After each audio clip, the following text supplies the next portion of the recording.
Welcome to CRM MVP podcast episode number 76. This one is a special coronavirus social distancing episode. And I try to pick three other hosts that were as social distant from each other as possible. And I just wanted to welcome Daryl, Gustav, and Joel. Say hi, guys. Hi. Hello. Hello. Audience Hello. to the Hello. podcast. There you go. All at once. Yeah, very confusing. Yep. But the reason why I invited this guys is because I'm even though I've been working from home since 2014, I hate the fact that we're under this mandate that I can't go out and do anything.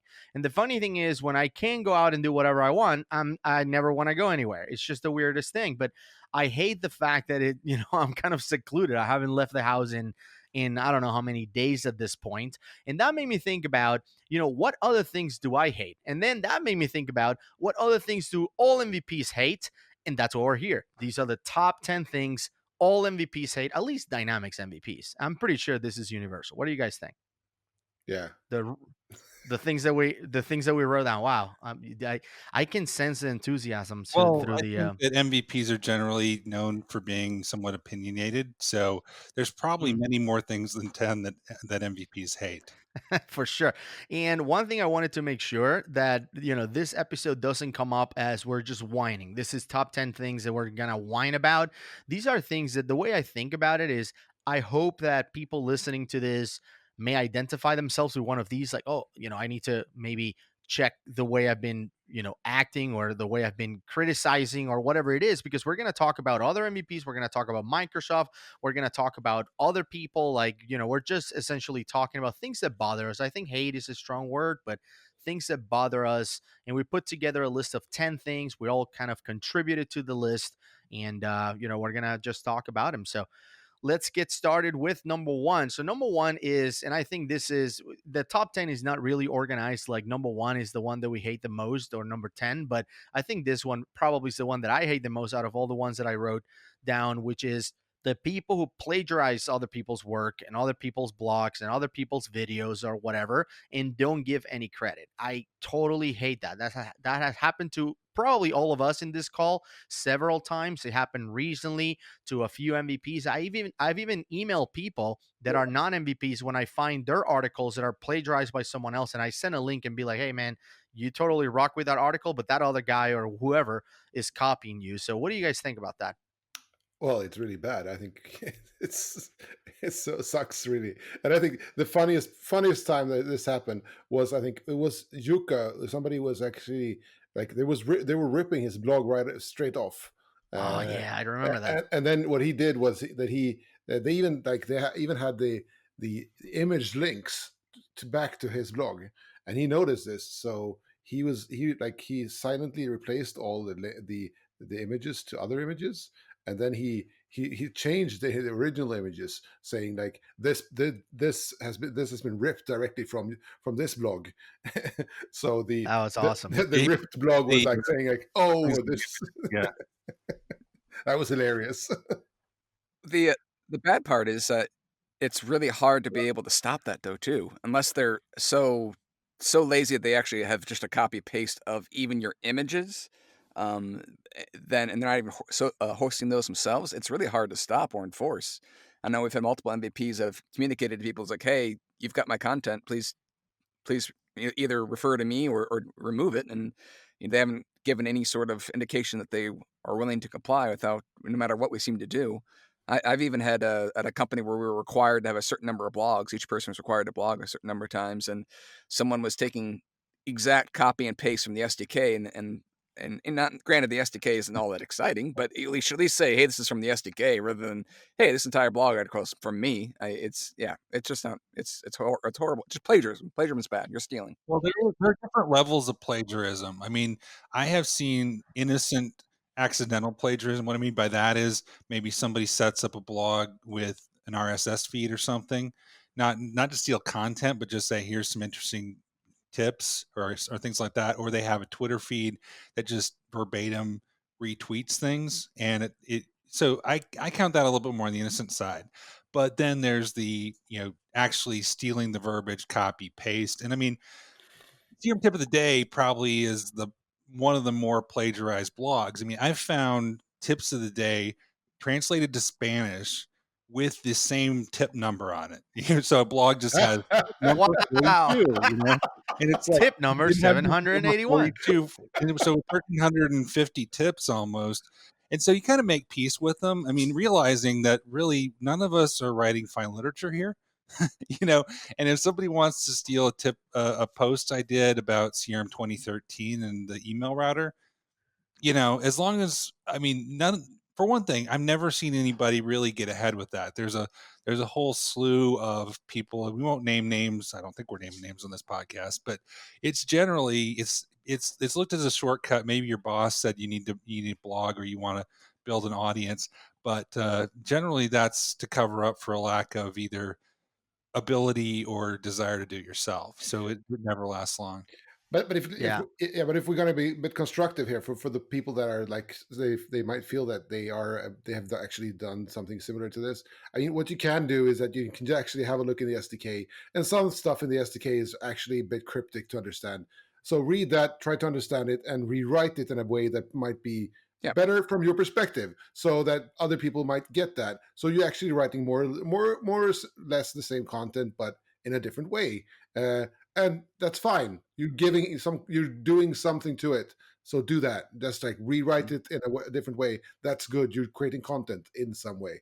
It's Yeah, for not, sure. yeah, that's not plagiarizing. So do that. No, no, no. It's not plagiarizing at all. I mean, I've been giving people the green light to take all my podcast episodes and all my videos and write about them. Like, just write what you thought about it. Hey, it was crap, or it was great, or I agree with half and the other half I didn't. Mm. Whatever it is, that's not plagiarizing. But if you're gonna go and take one of my podcasts and then transcribe all of it and release it like you wrote it. And by the way, I disagree with you, Joel. Juka's blogs are fine literature. Yeah, I'm just gonna throw that out there. But I get concerned sometimes too when people say, for example, like, hey, I don't want to share what I know because someone else already talked about that, or there's not an audience out there for me. Like, that happens all the time. It's like, I'm not an MVP, so why am I going to bother to write something or record a video about it? Like, somebody else already did it. And in some cases, I've created content too that I get, especially George. Like, I feel like he's my personal police guy. When I recorded like a 2 Minute Tuesday on a tip that I just thought about, and he'll be like, "Oh, that was tip number 1127 on tip of the day." I'm like, dude, I don't read every single tip, and it's like, it's not And the then exact Jonas same came tip. up with I'm a not video we made plagiarizing, but earlier, so we were all plagiarizing Jonas. exactly. So that is another thing that I want to encourage people to do is, if you feel like, yeah, there's a lot of people out there talking about licensing or talking about dynamics marketing or power portals or power app portals, whatever the name is. But just because other people are talking about it doesn't mean that your feedback and your thoughts are not valuable, right? Yeah. Just put them out there. You're not Yeah. plagiarizing if you're adding your own So thoughts. let's play, And is that plagiarism? Okay. So there's obvious plagiarism, but what about, and I'll admit I've done this. I don't know if any of you ever do this, but if I'm writing a blog post that's, let's say, refers to advanced find, and I need a screenshot of advanced find, and I'm not maybe in a place where I can pull up dynamics, go to advanced find. I will admit I do sometimes do a Google image search. And if I find an image that's just a generic advanced find screen, doesn't have any identifiable names or environments on it, and is just that screen, I've done that. I don't hot link to it. I think hot linking is what Yuka was talking about, where yeah, you leave the image on his site and you just hot link to it, so that traffic is going to his yeah. server. But I mean, No, is that plagiarism to just get a generic image of a screen if you yeah. need a picture of it? Then we're all guilty because I've done that a million times. Right? I mean, because you Google and you'll find screenshots from like Contoso or whatever, like the screenshots that Yep. Microsoft will put Yep. out, and I use that. I'm not going to use someone else's screenshot and claim that I did it. But if it's something out there that is Contoso or Northwind Traders or whatever, then I'll use it. Yeah, Yeah, totally. yeah. And I think that there's another aspect here as well, and there's also that's the matter of taste. So I mean, somebody might love what Gus is doing, but then there's some people that might like what I'm writing instead. So even though you have done something, Gus, doesn't mean that I can't write my version of the same content. So Sure. and I think that's what people need to know, that even though somebody like George Dubinsky has written something about something in the in the tip of the day, that doesn't mean that somebody else can write the same thing in their version of that, in their Yeah. perspective of something. And I think they should, because that makes it easier for the entire community to understand. But don't plagiarize. Write it in your own words, in your own perspectives, and put your own thoughts to that. So The other funny part Sure. is how powerful citing something is as well. Like, I had somebody this week that's like, "Hey, I used some of your code that's some of your open source stuff, and I used it in my project." And he showed me a link in it, a picture, and in the picture it said he had a file name said Labar Extensions, which was just a copy and paste of my stuff. And that's pretty cool that he's using my stuff in there. Now, if it said nothing at all, I had no relation to it, and there's no citing to it, well, that's kind of a jerk thing to do. But just citing, saying, "Hey, this is from Labar's stuff," or whatever, then that points other people to my stuff, and it's a nice ode to the people that you're standing on the shoulders of, those giants. yeah, Yeah, and the funny part about it is that Microsoft does that too. Like there was a funny story. I don't know if you guys heard it, where the Dynamics 365 out of the box, there's a chart somewhere that has CRM chart guy in it. Like you will export the customization.xml out of the box, and it will say CRM chart guy. Like somebody from Microsoft copied and pasted something from the CRM chart guy blog and put it into Dynamics out of the box. It's hilarious. And I know Ulrich talked about this before. I don't remember exactly where it is, but it's one of those, like a pipeline chart or something that he wrote how to enhance it, and Microsoft literally copied and pasted and put it in Dynamics. That was I pretty think cool. I think a best practice for those of you who are starting the blog, or if you don't do this already, and you should, if you don't know something, you ask somebody a question, they give you the answer that leads you to an idea for a blog post. Even if they haven't blogged it, I like to give them credit. So, like on tip of the day recently, I did one about what's the easiest way to find what plan you have in the Power Platform. Do you have just a Dynamics plan, or do you have only the Office plan? And there's like several ways to get there. I want to know what's the fastest way to do it. So Rebecca Elbers in the MVP community answered my question. I said, "Hey, is it okay if I put this in a blog post?" And then I tagged her in it. That way, hey, she can even use that as an MVP contribution if she wants to. But it just draws people to her content as well. For right, sure. right. Gustav, you have number 2 on the list, right? Yeah, and that's sometimes you run into people that are real divas, and they're so entitled that they're like, "Oh, I'm a diva." And you sometimes meet people from Microsoft that are this, and you always sometimes meet people that are like MVPs or some other similar status, and they're like, "Oh, I'm a queen, and I need to be treated a special way." And, Right. and We, I'm we like, all know "Oh my that we all god." know that MVPs are known for their senses of humor and not taking themselves very seriously, right? It's like, yeah, right. Whatever, Yeah, queen. but that We'll but roll that out is the true. red carpet here for you. That is true. Like I've met I don't know how many people who like cannot believe if they are not, if the rules are not bent around them. Like I remember, for example, there was a Dynamics 365 Saturday event in Canada that I was late to submit my session by like a couple hours, and Nick Dolman, I know that we were not going to name any names, but he deserves it. He he pretty much told me like, "I'm sorry, I'm not going to accept your submission because you missed it by whatever long amount of time it was." So I mean, and I still think it was the right move. Like, who am I to demand that it was submitted at a different time and they should consider it? But that's an example of me submitting it and being like, "Yeah, it's late, but they should review it anyway."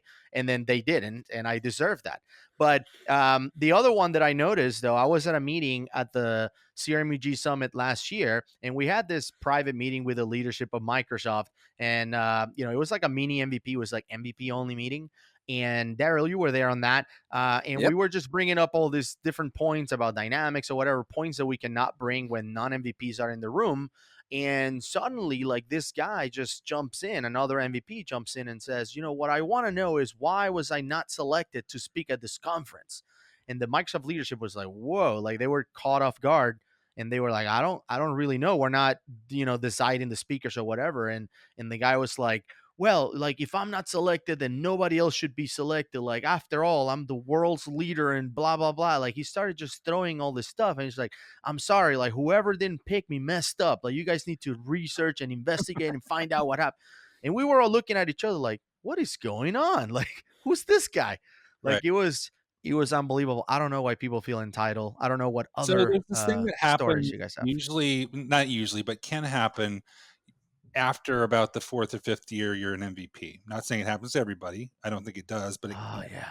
That's when you're when you're first an MVP, it's like, I'm not worthy to be with all these legendary people. But then you wear that jacket for, you know, 3, 4, 5 years, and you get affirmation when you speak at conferences and people say, that was awesome, this is great, thank you so much for doing this. I mean, I'm sure we all get emails for blog posts and podcasts and things like that, but you start believing the hype. And then, it's like, instead of I'm not worthy, it's you're not worthy. I'm my greatness. But I mean, Total 180. you need Yeah, and humbling it also experiences. it also happens, like, I don't know if you've noticed this, but like when MVPs are like 3 years into it or whatever, they start saying they've been an MVP for about 5 years. Yeah. Have you ever heard that? It You Like, gotta they've been run an it back MVP. a little bit, Gus, syndrome come on. turns into arrogance. That's what I say. Yeah, I don't know. I've been an MVP for, I don't know, like 5 years. It's like, no, dude, it's 2. Like, stop. Stop it. Feels like Uh it. so anyway, I think that, if you're in a position of power, whether that is being an MVP, a UG All-Star, a Microsoft employee, or whatever, I think that it really turns people off when you are kind of feeling entitled. Like, I'm entitled to, deliver the keynote speak, like, or whatever it is. Like, no, I hate people like that, and I think that for those of you listening to this, if you've ever been on that position, others are not very appreciative or supportive of your attitude. Joel, you got number 3 right on the list. Yeah. So I've noticed this, and there's the RSS feed tweeters. I don't know if you've seen them, but they're people that every time you turn around, you see a tweet from them. And I used to wonder, like, how do they do that? Then I was in a room with one of them, sitting by them, and a tweet popped up from them. So then I realized, oh, they're pre-scheduling this and literally connecting to an RSS feed of technology of some kind, and then it's their buffer is automatically tweeting that stuff out. And you look at it and say, okay, I know this person, I know the kind of work they do, I've worked with this person, I don't think they know what blockchain really is. But they're posting things out, and what's really funny is every now and then one that's Spanish slips through, and you say, I know they don't speak Spanish. So it's Yeah, like, for you know, sure. and I would group in there as well. I know people that will retweet their blog posts, and I've done that some myself, and it's one approach to maybe build up audience, because somebody might not have seen it when I tweeted it at 3 o'clock in the morning on Monday, so I tweeted it 8 o'clock p.m. on Friday. But some people take that to the extreme and have these are the 3 blog posts I've written, and they sometimes come out 2 tweets on the same day. And we all complain about noise on LinkedIn, or I do anyway, or that Twitter is a waste, but that just perpetuates the echo chamber. Yeah, yeah, For sure. definitely. And I mean, there's also like there's some people that just like add noise to all these social media, and they're like, they're focusing so much on input and not on output. And you see that, I think they see that in like so normal conferences as well. They need to be heard, and what they're saying is not so important. And that just makes me sort of, well, tired. I don't know. Right. Yeah, I think it's the not next really one, adding value. which is also related to it, which is using social channel for brand promotion. So you're Oh on yeah. your company's social feed, and everything you post is either you work for yourself, everything about how great we are, how great my company is, and I love the company I work with, but I know from experiencing that coming from other people that I just don't enjoy that kind of feed. So I don't want to do that. Now, if there is something like an event that I think could really add value, I will occasionally do that, but it's the minority of the time, not the only thing I do.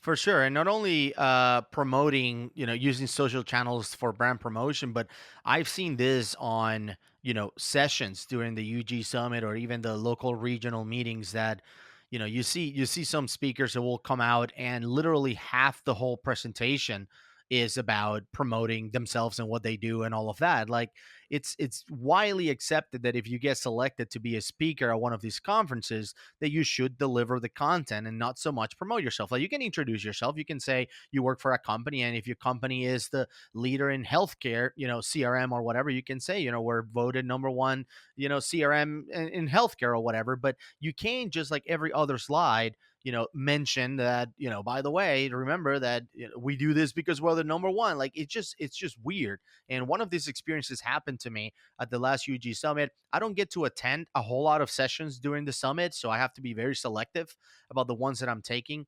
And I remember this session. I think if I say the topic, I'm going to give away the speaker, so I don't want to throw anyone under the bus. But anyway, it was a session I was really looking forward to. It was on the user adoption, what's it called, track, I guess they call them. So I'm like, I think I'm decent at user adoption, but I always like to take sessions and get other people's perspective, so I'm gonna go take this one. And it was blatant. Like halfway through the presentation, I think they were talking about maintaining data quality or something like that. Like how do you ensure that there's no duplicates and essentially garbage data in there? And they said something like, if you hire us, we'll make sure that that's not going to happen to you. Like every other topic they would arrive to say, watch for this, like, be careful that these things can creep up. It was an opportunity for them to say, like, we're really good at this. If you need a card, come and stop by afterwards. Like it was like that. And I was just there like, wow, like this person should never present, at the summit again, because they were an experienced presenter too, that I've seen before in other sessions and stuff like that. So I was blown away. I don't know if that ever happened to you guys. It's happened to me before in other meetings where people pass their cards or take advantage of it. It's not really for networking, but more for looking for business. But that was the most blatant one that I've seen. I Any think if you're other? going to do that, you need to keep that in your sponsored session, because at UG Summit they do have sponsored sessions where, as a partner, you will get X number of sessions, and they clearly identify them as partner sessions. So in that, it's accepted, I think, more to be a commercial for you For for, sure. for you. Where if it's a general session, you shouldn't. I have a question for you that I've never been able to understand, and that is for example, UG Summit, people will, and I've done this, schedule a tweet, say an hour before your session, say, I'm going to be speaking in the blue room about user adoption, come check it out. And what I don't understand is, number one, I think those are mixed value, because all they do, if you're at the conference, you might see that, but there's a whole lot of people who aren't at the conference, and it only irks them that either you're polluting their feed or they're jealous they can't be there. But then I don't understand. I will get like retweets and likes on that tweet like 2 weeks Weeks later. later. Like, why? Why is that?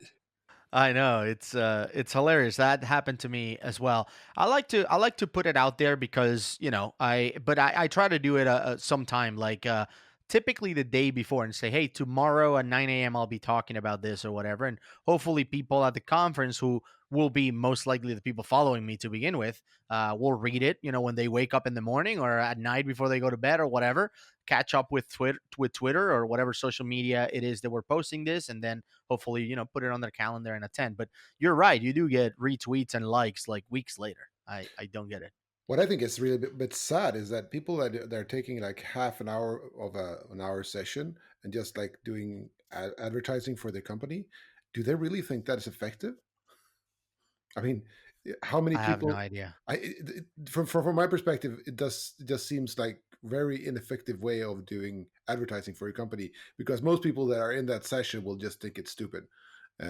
So I don't know how. You're It's better. better You're just more likely to get customers by showing what you know rather than bragging about who you are. yeah. Yeah, and I think the quote verbatim was something like, it was about data migration, now that I think about it, and it was something like, if you need to migrate your data from on-prem to online, work with us, we're the best. And I was like, dude, how can you say you're the best at migrations from on-prem to online? Like, who can claim that? That is such a bizarre thing. But anyway, it was That would make me want to ask questions to try and stump them. exactly, yeah. How do you deal with UIs for business units? All right. So let's talk about number 5, I guess, on the list. And Daryl, you contributed this one. It's more about Yeah. development. So this is the one that's for the developers out there, and that's people that start their own frameworks, their own projects when there's already a project out there that is just as good, if not better, than what they already are sharing. And so it's just polluting more and more into the space of all these different options. Now, technically, I guess I may be a someone that kind of did this, I guess, myself with my testing framework, because Jordy had his out publicly before mine was, so it's kind of interesting in that aspect. But I just there's just so much stuff that comes out where people are the only people using it, and they put it out there, and then it confuses everyone else to try to figure out what's the best of breed, and takes away from them actually improving somebody else's, rather than just creating something that's mediocre at best. Do you think that's the natural thing for MVPs to think they could do things better? I think it's a natural thing for a lot of people to think they could do things better. That doesn't mean I like it. But at the same point in time, and it is a fine line I too, because think there are things that they do that you're like, "Yeah, that is great," or that yeah, so it's kind of a fine line, but a lot of times, like, "Dude, this is the industry standard. Why don't you improve it rather than creating your own?" I think you're being a diva, Daryl. Probably. So look Developers are at divas. We are listen. divas. We have to have Look our split keyboards, we have to have our extra monitors, we have to have our, special mice, we're No, but divas. it's true. It is true. I mean, I obviously I'm not a developer, so it doesn't bother me as much. But I put it in terms of tools, for example. Like if every one of the creators of XRM Toolbox tools or plugins, or however they're called these days, created their own XRM Toolbox in order to use their tool, I would be annoyed as hell. Like there will be like 150, tools out there for me to be able to use them, and having just one that is one framework and how we use these tools really, really helps out. At least people like me that use those tools all the time. So, how many Totally. people have developed their own distribute workflow assemblies?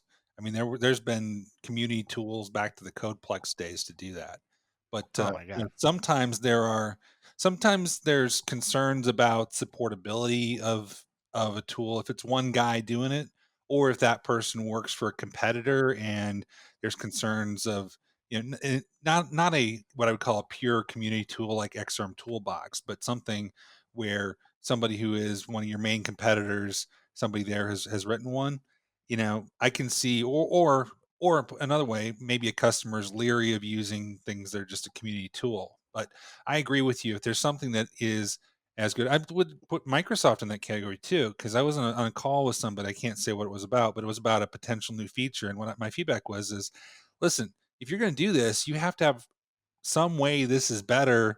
There's some really good ISVs out there that are, define the category. So what are you adding to it other than putting the Microsoft label on it? that's true. Yep. And do you how many of those I wonder are created because maybe of frustration that the original creator is not extending it or is not listening to feedback or whatever it is. I mean, I just wonder because it's happened to me several times that I find, let's say, a bug or something missing on an XRM Toolbox tool, and I reach out to the creator, and they're like, "Yeah, I know, and it probably take me an hour to fix it, but I don't know when I'm going to do that." So if I was a developer, I might be more inclined to be like, okay, fine, I'll create my own then. How many of those do you think comes from that? Well, you'd only have to deal with projects that aren't open source in that sense, because if you're a developer, then you would just go and fix the bug and put a pull request out there. Mm, So yeah, I mean, there is always that danger of that, and that maybe that falls into a different category of, hey, this is great, but this isn't being maintained anymore. And if it's open source, you can go and fork it and make it your own, and still be able to be kind of in the same ecosystem. But that's totally valid, and that's a great way to do it. But lots of times, I just see people starting over from scratch and rewriting the wheel all the time from scratch. I'm just like, why why are you doing wow. this? Don't do that. Yeah, for sure. Okay. Anyone else wants to add anything to this one? Because I think Daryl, you also mentioned that in some cases they would start some of these projects and then they want to start getting money for it, Yeah, right? They that's start kind open of a source. And, that's kind of a fine line to walk as well. Because part of me is like, well, I wish I could make money off of my stuff, but the other part of me is like, well, I really don't see me ever making any money off of my stuff. But yeah, there are some projects that people like would submit to and create some pull requests for and help support, and then the person comes out with, oh, this is now going to be mountainized, and I'm not gonna update this anymore in the open source stuff. So good luck. That kind of leaves a bad rub of people that have supported it and worked with it and used it, and then all of a sudden it's no longer something that's going to be maintained, which is really kind of frustrating. But Well, part of this though Yeah. too is, I mean, there's a lot of developers that do automated testing, and a bunch of them have adapted the tools like Selenium for automated testing before Easy Repro. But a lot of these, like your frameworks and whatever, there's not one central catalog for it.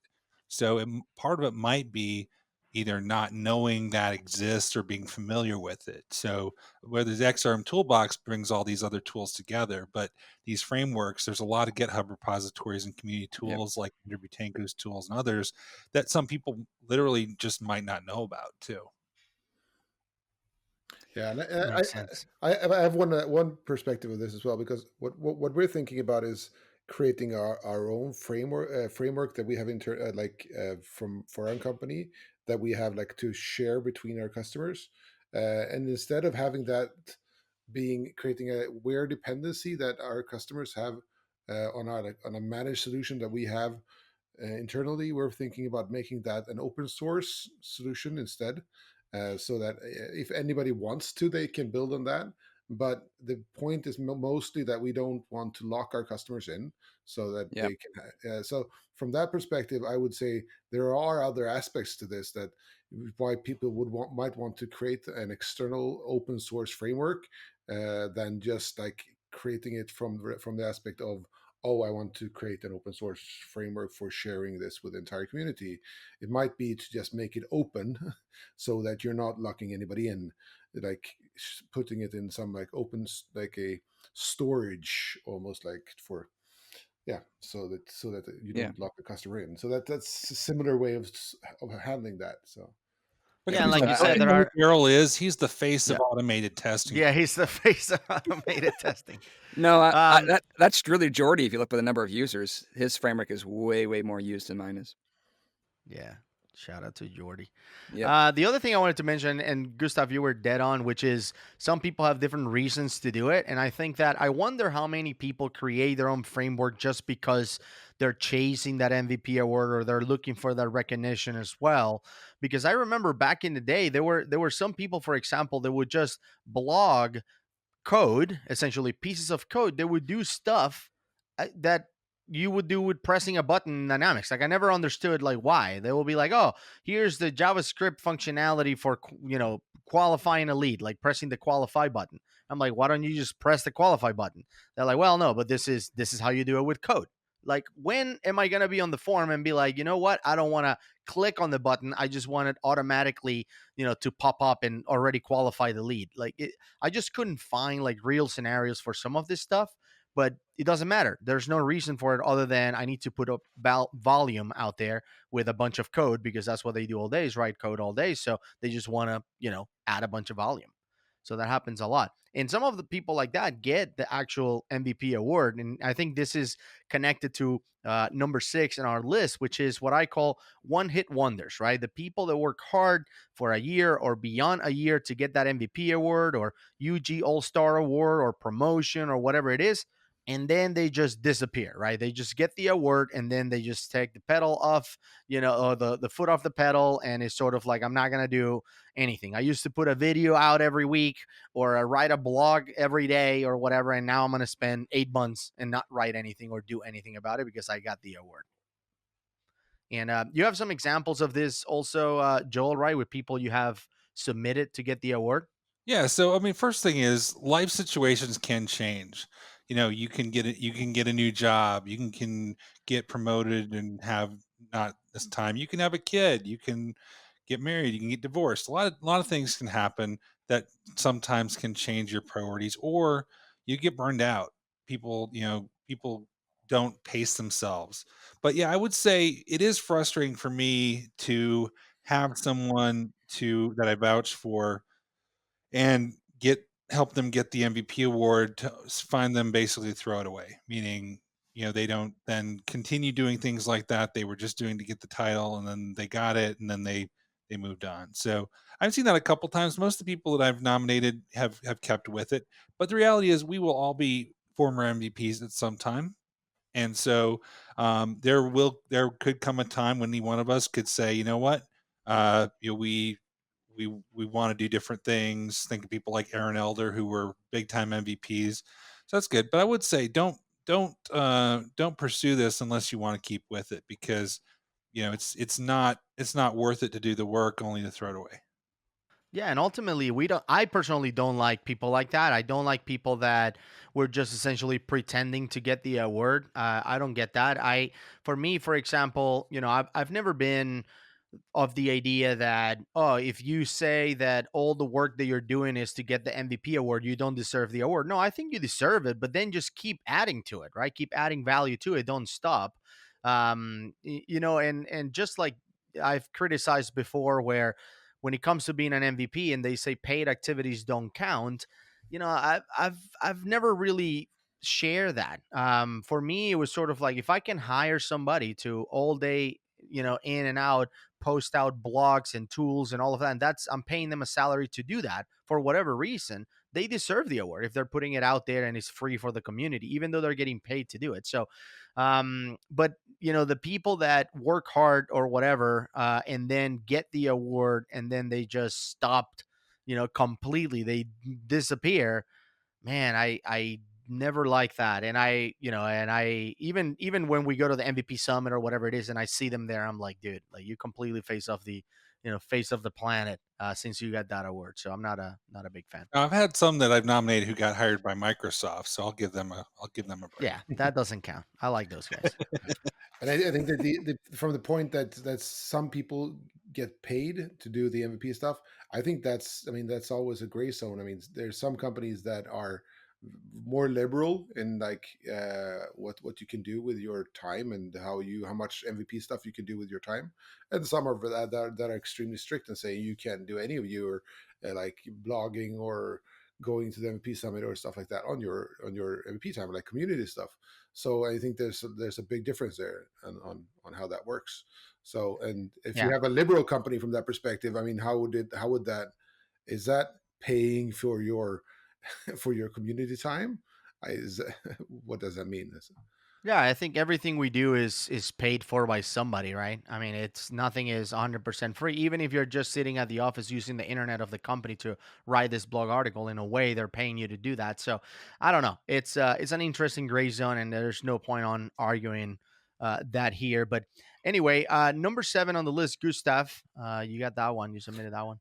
Yeah, and it's funny. So you quite often see people that I would guess that they're trying to get like an MVP award or something, and they're trying to get like a bunch of quantity out there. So they're trying to answer as many form questions as possible, just by copy pasting the exact same answer into as many forum threads as possible. And it's like, That why? is true. What is the point of this? This is stupid. That Uh, that's actually kind of an issue with the platform itself, I feel like, with Microsoft Forms. Like, there's no penalty to people doing that.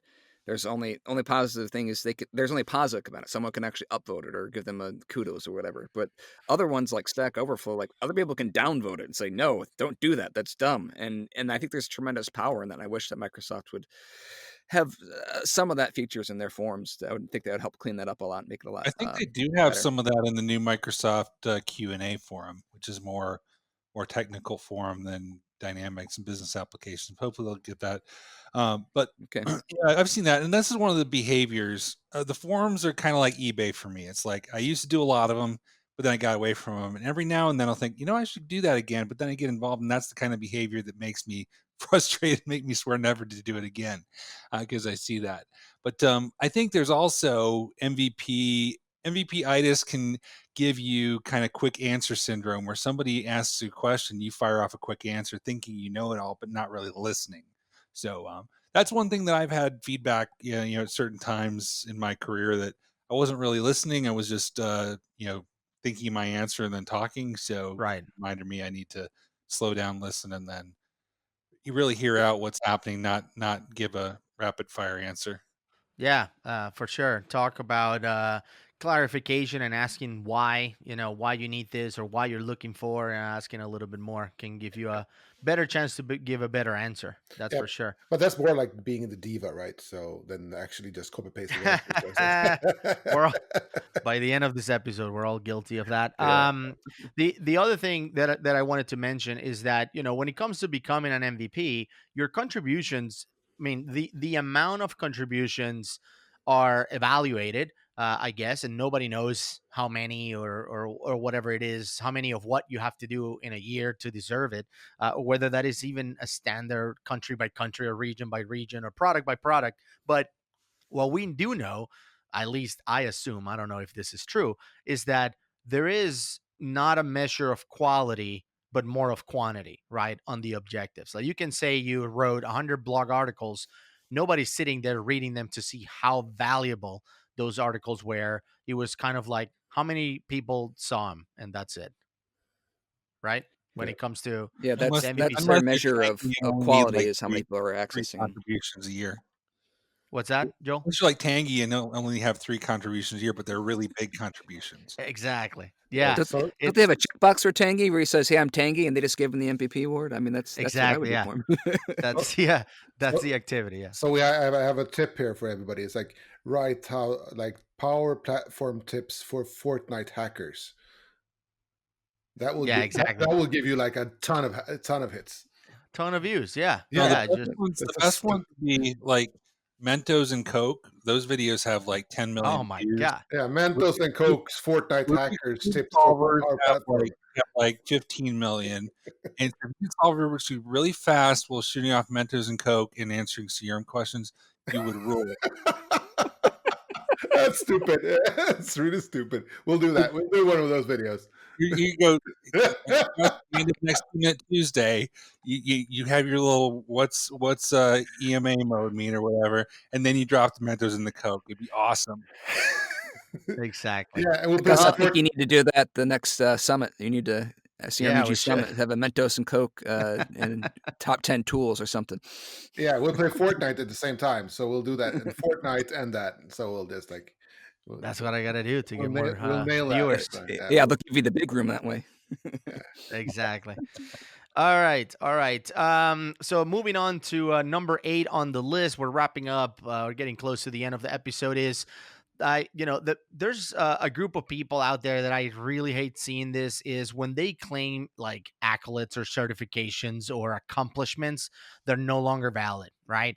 Like we see it out there. There's people that haven't been MVP for like 5 years claiming they're MVP, or people that claiming their MCT because they got an MCT or Microsoft Certified Trainer certification back in 2007, right? And they're claiming they're an MCT.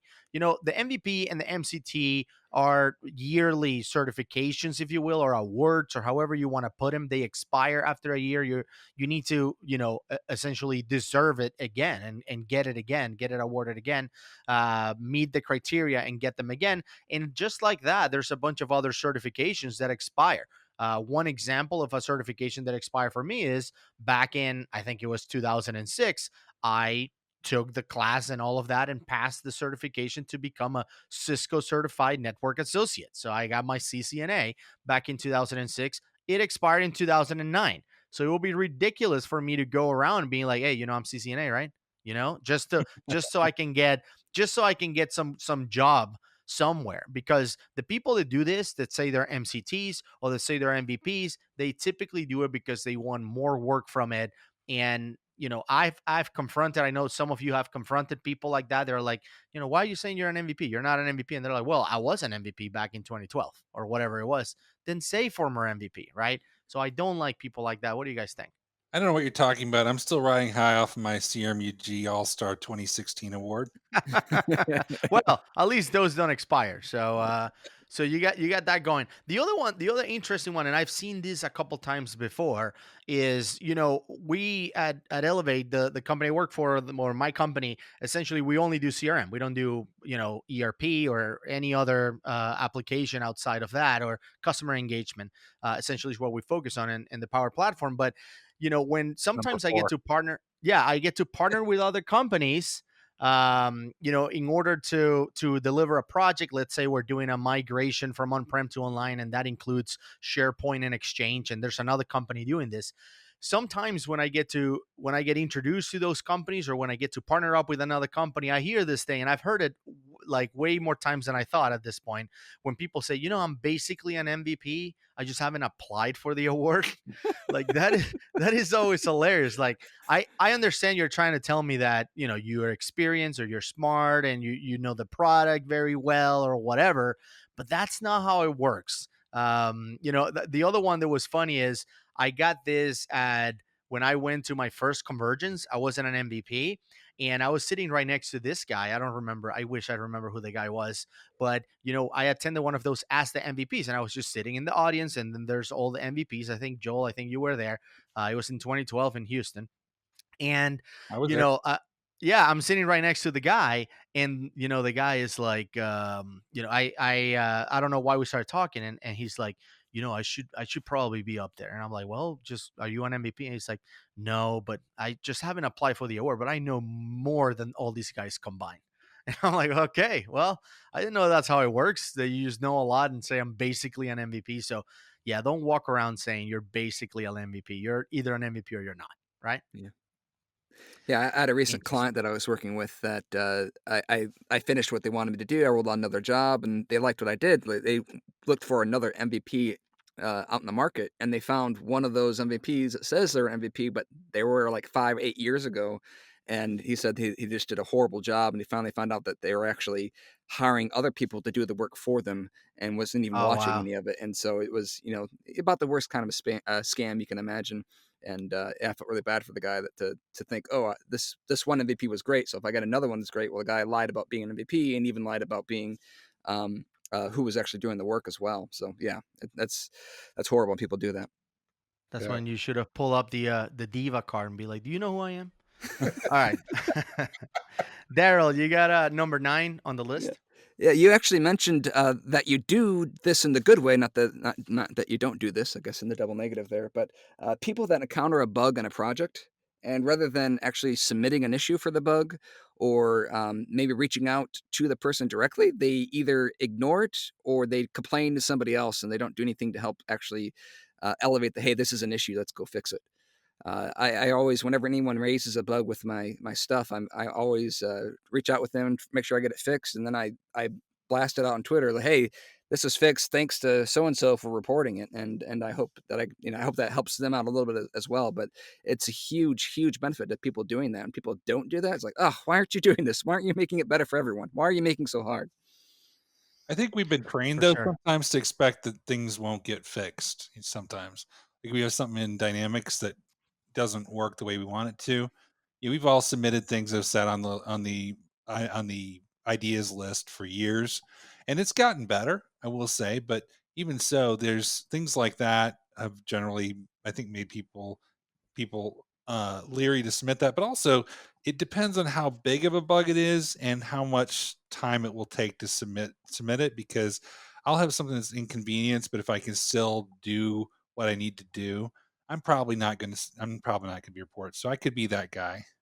I wonder if there's any feature in Dynamics that got so many bugs reported they were like, you know what, just deprecate it. Just let's let's get rid of it. Probably what they've been Like trying to do with the Outlook client, but yeah, like the service calendar or something like that. It's like, oh, so many people are complaining that thing is failing. Just get rid of it. I think Just Joe. I think Joel hit the head on the nail there. It's the Outlook client. That's they could never got all of the bugs out of that. So they just hard to kill. yeah, they killed that. Yeah, so well, that leads in They've perfectly killed to it a the couple next times. one, which is people who really complain about new features because they don't do everything they want, even though they're significantly better than the way it used to be. I've got two examples. So I was showing someone the app for Outlook and got to how, oh, it even works on mobile. Here you can track an email. This is great.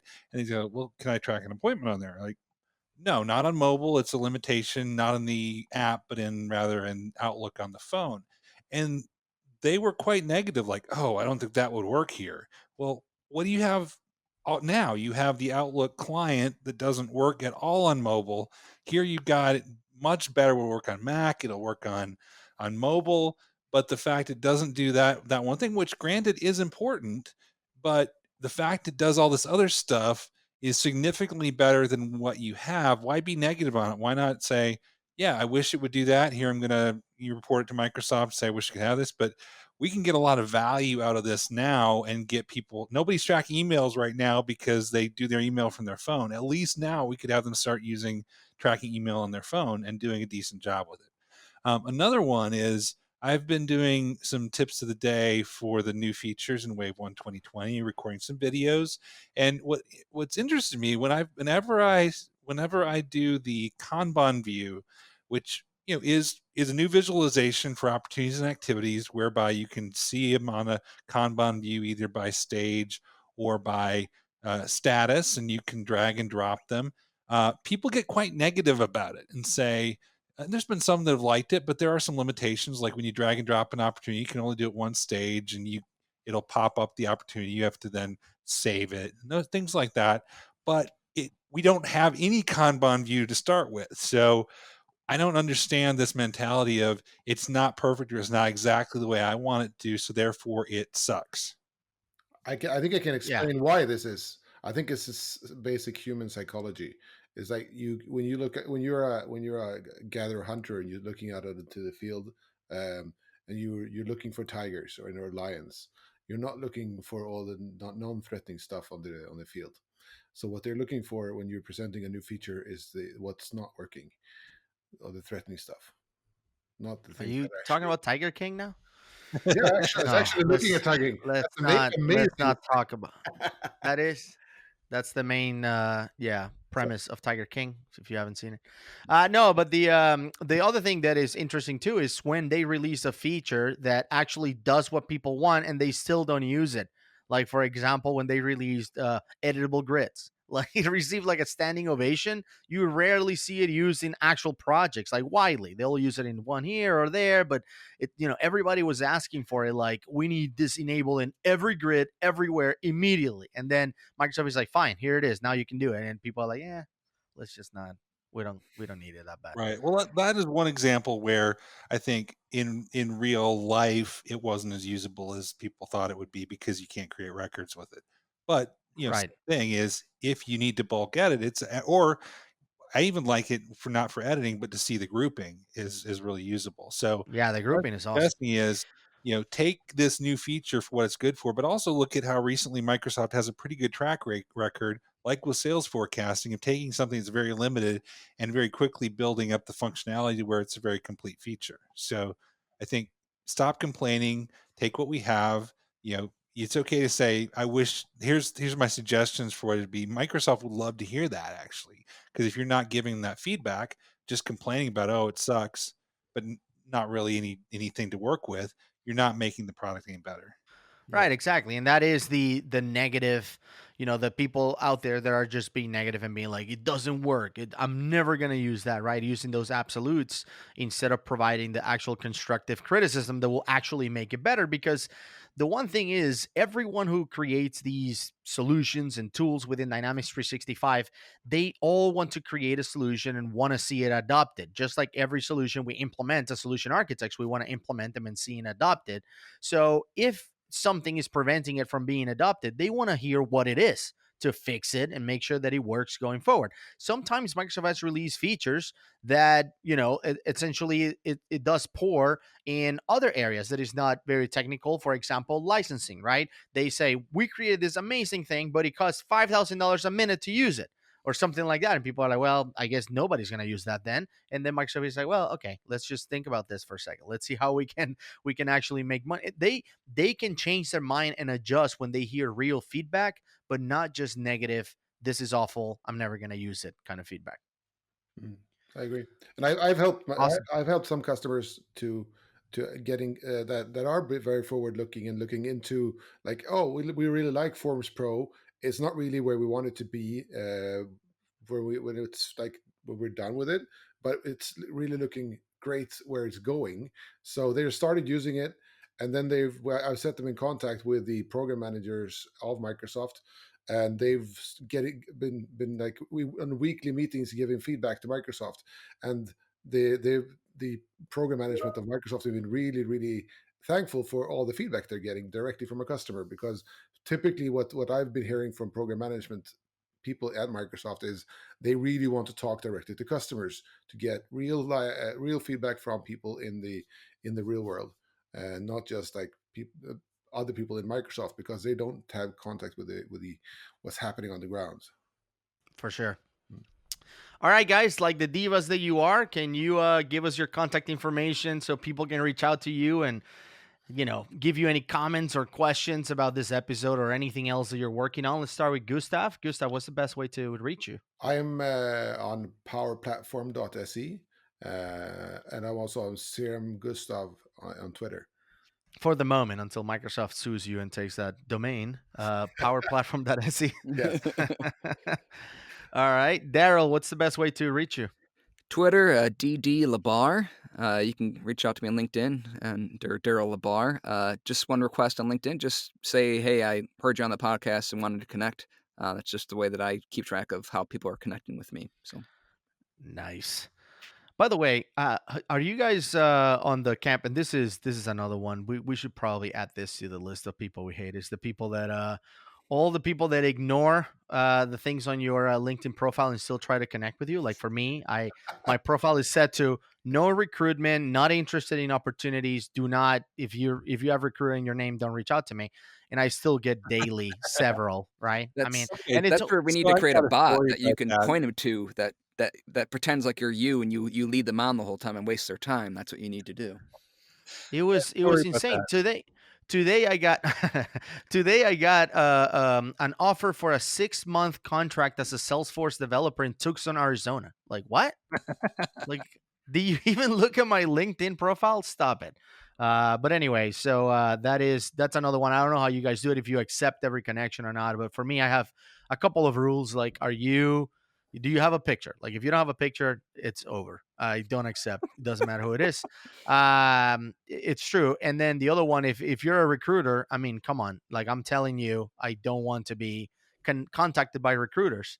So I don't know how you guys work, but I know that there's a few of us that accept every single connection. So I don't accept everyone. I look at the job title as well. If it's mhm. anything that's either if your job title is something like architect for Power Platform or Teams or something like that, I know you're not gonna Accept. probably spam me. But if it's Yeah, something like, you know, business consultant, improving your small business or something, you're going to get exactly. something. And so I will decline them, but some are kind of borderline. And so I got one, and I've started like when I get those, because it bothers me when somebody says, we work in the same industry. I'd love to connect. And then immediately after accepting, they gave you a sales spiel. So Yep. then Blocked immediately. I've That started happens I've all the started, time. like, saying when they said, "Can we connect?" I say, "Yes, as long as you're not trying to sell me anything. I'm glad to discuss and collaborate on things, but I don't." And so this last guy, he kind of said, "Do you respond to everybody like that? That's interesting." And I said, I just getting a lot of these requests. And he said, "Well, I'm not trying to sell anything, but I want to let you know about this great conference, virtual conference." Yeah, Exactly. I'm not trying to sell you anything, but your company could really benefit from it. Yeah, exactly. and there's always those like empowering CEOs to blah blah blah. Like that is their title, and it's like, nope, I'm a cancel that. resultant, not a consultant. I heard that one time. I got an email saying I was selected to be the top one of the top 10 CIOs in the world. So, Wow, I yeah, got the CEO one. Knowledge. I got yeah, the yeah. CEO one. Well, you got CEO. Yeah, I'm not CEO anymore, so I'm just president Yeah. and Well, CIO. George and I got an award for being the top working moms blog. Yep. Yeah, I did hear about that one. That was back in the day, wasn't it, Joel? Yeah, it was. Working It was moms. It was funny because on Facebook, I'm in this group for podcasters. There's like over 10,000 members. It's a big one. It's called Podcast Movement. And somebody was talking about how podcasters are claiming they're in the top 100. Like a lot of podcasts they're listening, people are like, this podcast is the top 100 business podcast of the U.S. or whatever. And I was like, that's interesting. I've never really researched where am I on any like list or whatever, and I ended up being in the top 100 business news podcast in Belgium. So which is Well, interesting the average because In podcast Belgium. has like 100 downloads per episode. So if you're above yeah, that, exactly. you're in the top 50%. If Yeah, the funny part for you me is I've never been in Belgium, nor do I distribute business news. So that was a interesting achievement. Yeah. I had a comment on a Facebook video this week that said, "Hey, great content, good job," and I'm like, "Oh, that must be fake," and it was. It was Of fake. course, always. All right, Joel. So what's the best way to get a hold of you? So you can many places. Joel Lindstrom on Twitter, CRM Audio podcast or blog, and you can also LinkedIn and send your tips to jar at crmtipoftheday.com. For sure. Yep. Absolutely. All right, guys. Well, thank you so much for spending the last hour or so with me going over this list. Like you mentioned, there's a bunch of them out there that we didn't even get to include, but I think the ones that we talked about are something that all MVPs would have in common. So once again, thank you for being here, and we'll see you in the next one.